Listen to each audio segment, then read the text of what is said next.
bago nyo tingnan itong mga maliliit na issues na ito, siguro maganda unahin nyo muna yung mga unahin nyo muna yung mga malalaking mga problema ng eleksyon natin. It's actually for the courts to decide whether tama o mali yun. It's not you. Hindi po kayo.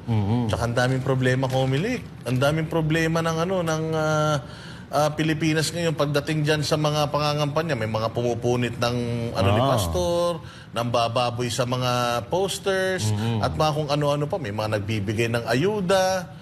Yun dapat ang inuuna ninyo. May nakita pang mga parapernalya na nakatago sa hindi safe na lugar. Imagine mo gagamitin sa eleksyon, nakatago sa isang lugar na Hindi safe. hindi safe. So, ano yun? Hindi ba?